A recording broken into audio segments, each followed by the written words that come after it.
The Los Indios Bird Sanctuary is located on Juventud Island in southwestern Cuba.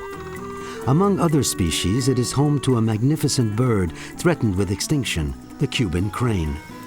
Males and females are faithful to each other and live together throughout their entire lives without ever separating.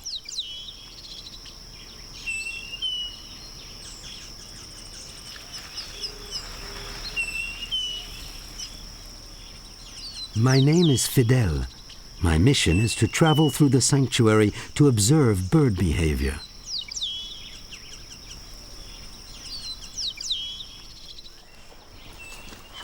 It's spring, the nesting period.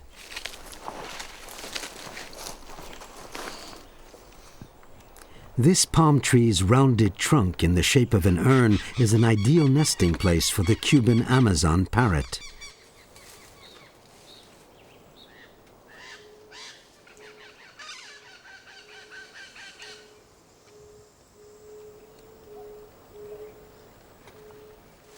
As soon as the bird leaves, I take advantage of this time to see if the little ones have been born and how they're doing. In the past, the population of Cuban Amazon parrots had been greatly reduced by poaching, predators, and damage to their habitat.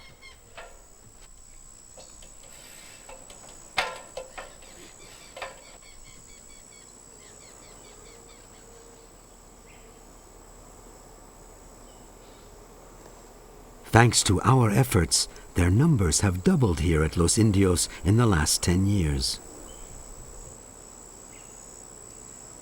But they are still endangered.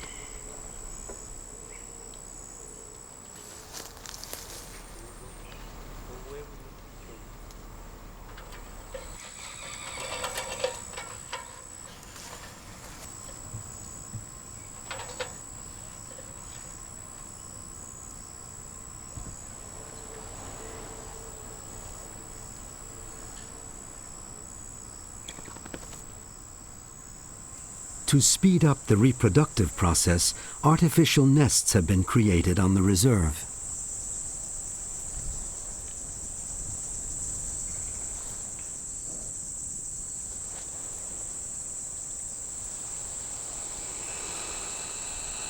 The parrot seems to be in perfect health.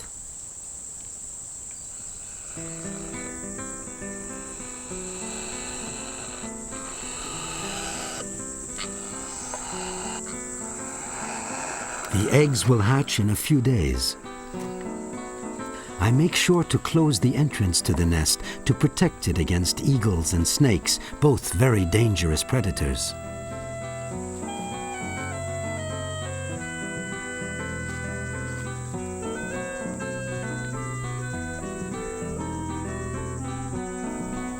I live a few kilometers from the reserve in the village of La Descubierta.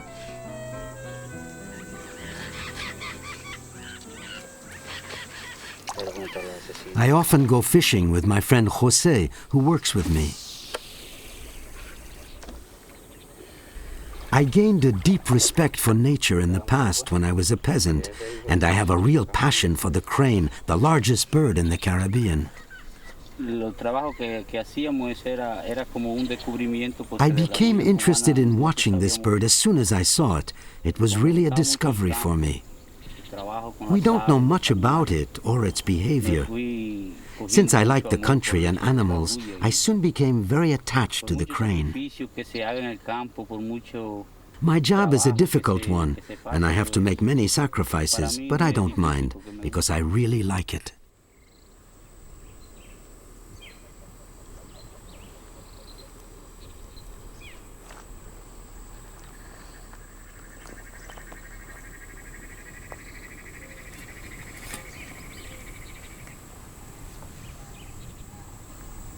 My first job with these birds is to spot their nests. Cranes mate once a year. Later, the males and females take turns sitting on the eggs for 4 to 5 hours. If you see one, you know that the other is not very far away.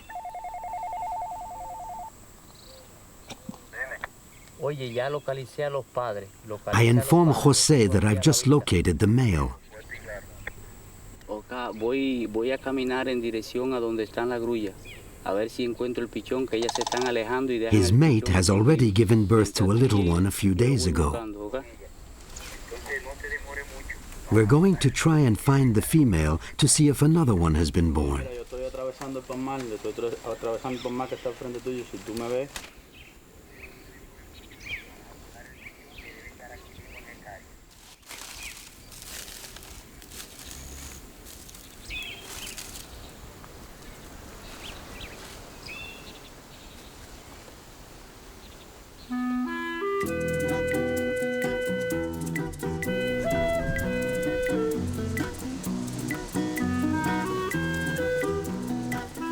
It rains less and less in this region.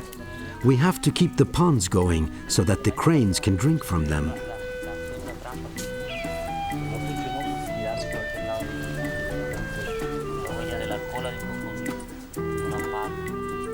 Near the watering area, we find some fresh tracks.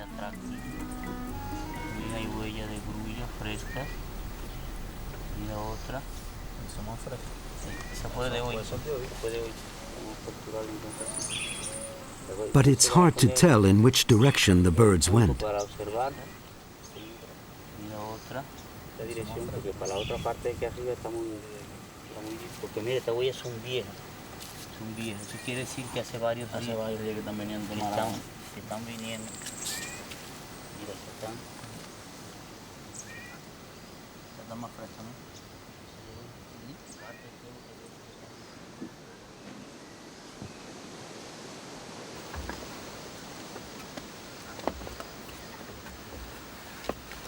To find them quickly, most Los Indios cranes are tagged and equipped with radio transmitters.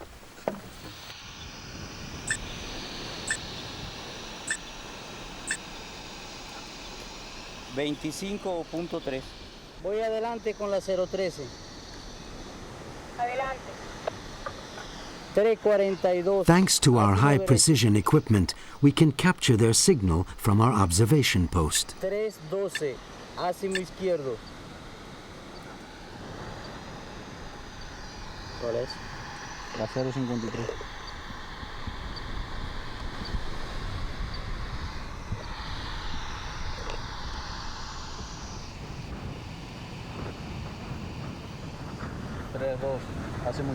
José and I gather precious information on the presence and the number of birds, in liaison with the main office located in the center of the reserve.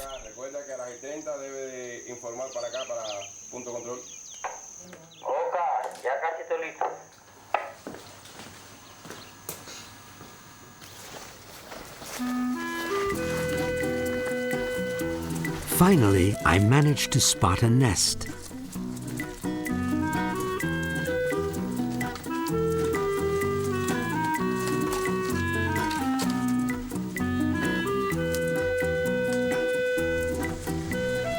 To protect it from predators, the cranes hide their nest behind some thick vegetation.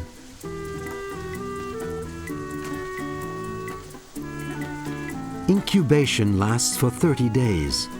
While the male or the female is sitting on the eggs, the other surveys the area and looks for food.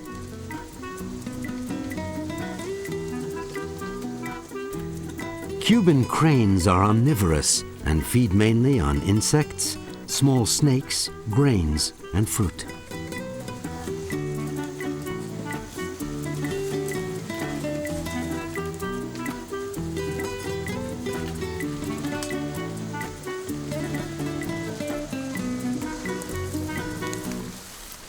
José and I have to be extremely careful so as not to disturb the birds.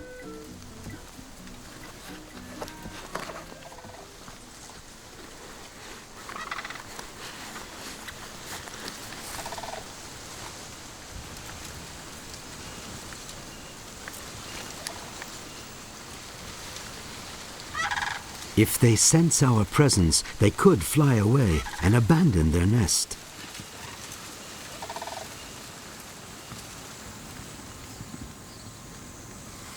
The Cuban crane is a subspecies of the Canadian crane.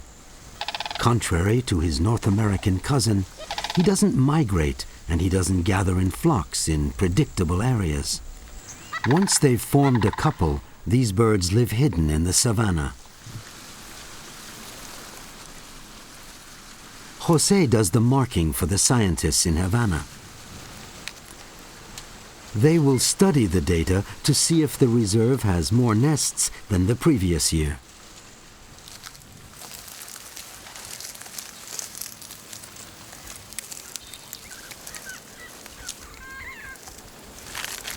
The Cuban crane makes an almost circular nest directly on the ground with the help of pine cones, pieces of wood, and shrub leaves from the savanna. Contrary to other cranes, it uses dry ground. It lays 1 or 2 eggs. Usually, only 1 baby will survive.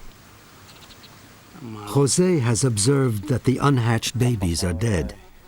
Although this sad discovery is part of daily life at Los Indios, it always affects us very deeply. It's as if we've just lost a part of ourselves.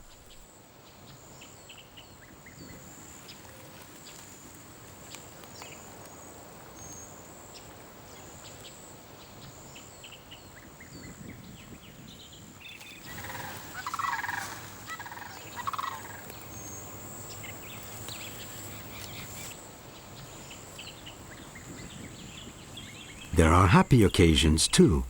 I'm going out to see one of the first fledglings to be born this year. After hatching, the cranes stay close to the nest for about 10 days. Once we've spotted either the male or the female, it's easy to find the youngsters. Afterwards, it becomes more complicated since the babies have to separate from their parents. I wait patiently for the crane to leave the nest before I approach it.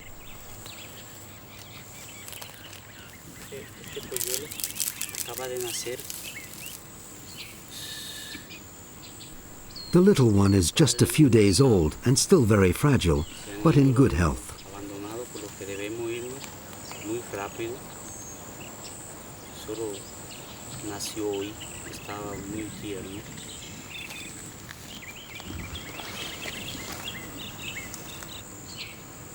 I can't stay in the area for too long, since if the parents detect my odor, they won't come back to the nest.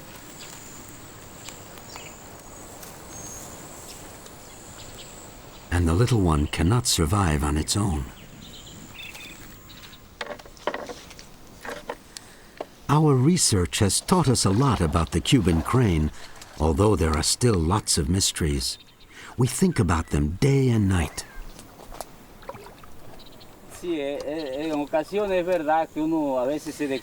At home, I sometimes forget household chores. I can only think about my mission, about something I should have noted down, or a nest I have to visit again.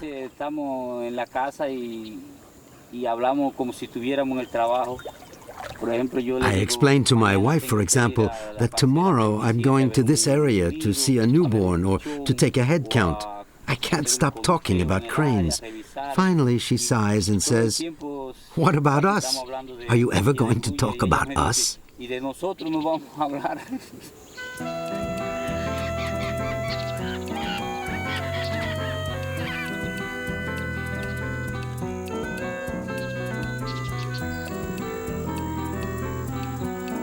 The crane project began a little over a year ago. Ever since, we spend all our time working. We leave early in the morning and come home late at night.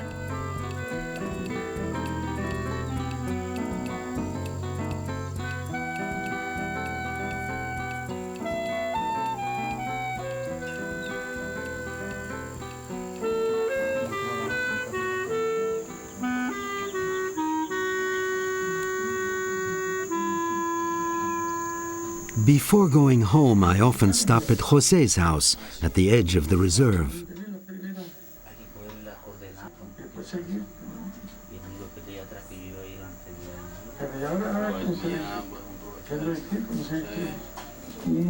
Around a glass of rum, we discuss the work we've accomplished or the work to come, while Fidel Castro makes his nightly televised speech.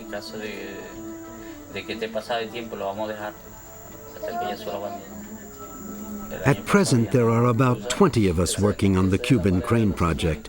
Since we're all from the region, it's easier for us to communicate with local farmers and convince them to preserve the nesting zones.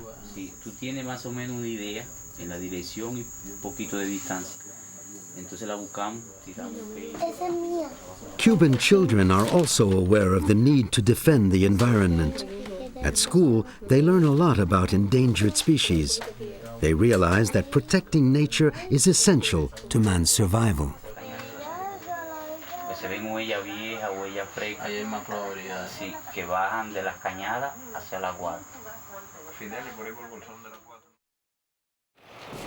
Once a month, a specialist from Havana, known throughout the world, comes to visit Los Indios. I have great respect for her work, and I admire her vast knowledge.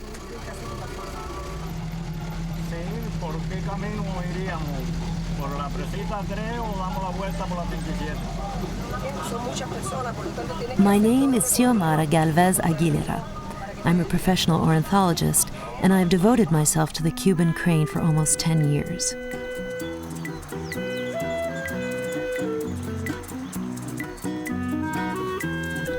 The enthusiasm demonstrated by Fidel and his men is as strong as ever, even if their mission is often thankless.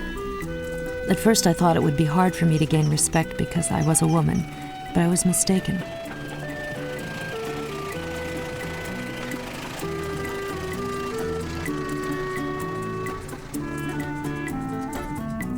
Today I know I can always count on their devotion, since we share the same love for birds.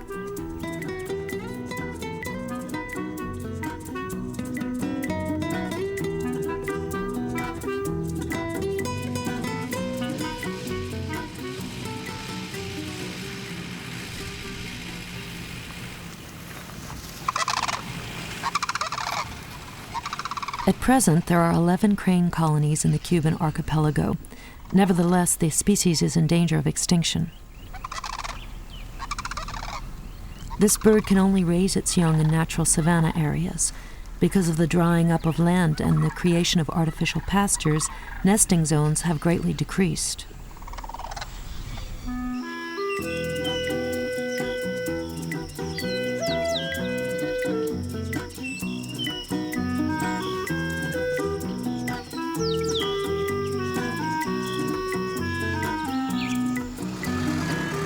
As usual, Fidel is the first to welcome me in the central office of the reserve.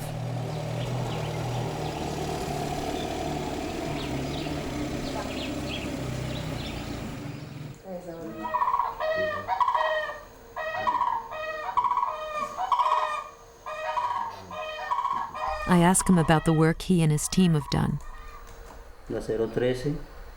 I note the new nests and the first youngsters to be born. At Los Indios, we have excellent equipment, thanks to the ICF, the International Crane Protection Foundation. Created in the United States in 1973, its mission is to study and preserve this bird and its habitat throughout the world. José is present in the field as I record the data.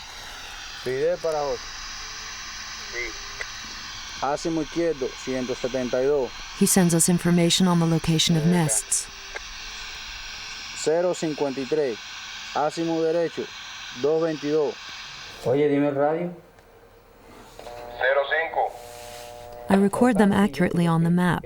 In this way, we can very quickly determine if their numbers have increased. 160, ácimo izquierdo, 120. Hora 9:15. Okay. Corre 39, 05. Ácimo derecho, 50. Our project is an ambitious one, but the results are there. We know the Cuban crane better and better, its behavior, its way of life, and of reproducing. ¿De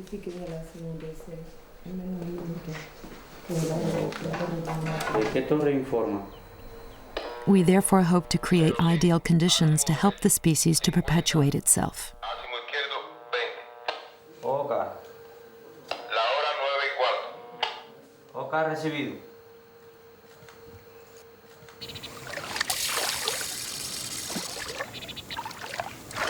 No es todo el mundo que puede encontrar un trabajo que se sienta satisfecho con todo el Not trabajo everyone is lucky enough to have a job he really likes. trabajo, que siente amor por él, que no importa sacrificio para trabajar, pues When you like what you do, you don't mind devoting your days and your nights to it. ningún problema para trabajar.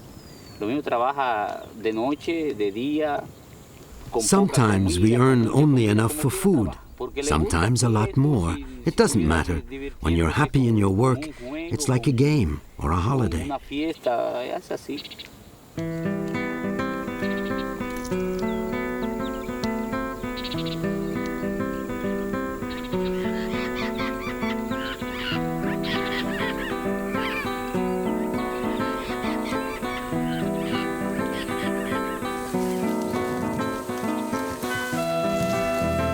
I go through the savannah constantly, searching for newborn babies.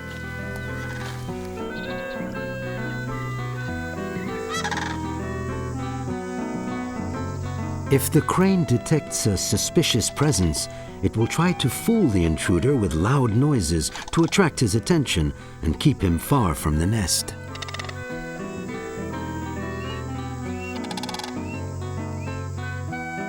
But I know this tactic very well now.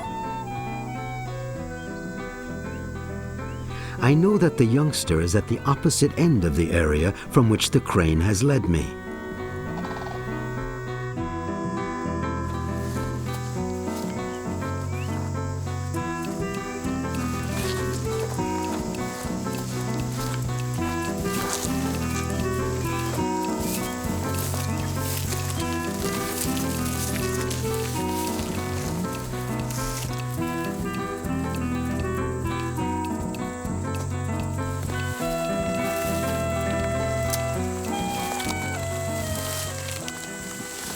Este polluelo nació el día 19, ayer. This youngster was born just a few days ago.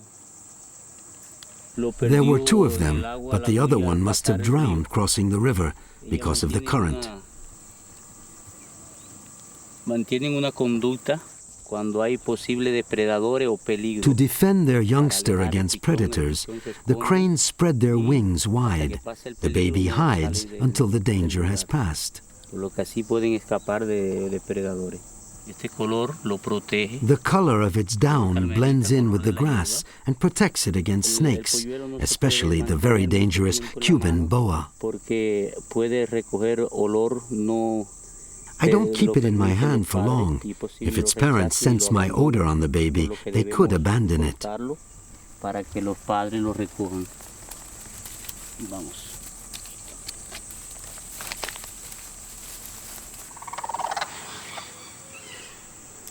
The father and the mother are coming back to their infant.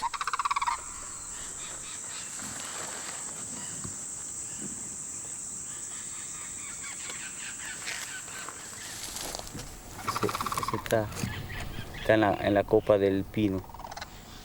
From a distance, I see a terrible danger, an eagle. Fortunately, it doesn't seem to have spotted its prey. I have to get away quickly so that the two adults can recover their infant in time. Hasta que salgan, entonces después vienen volando y recogen el pichón.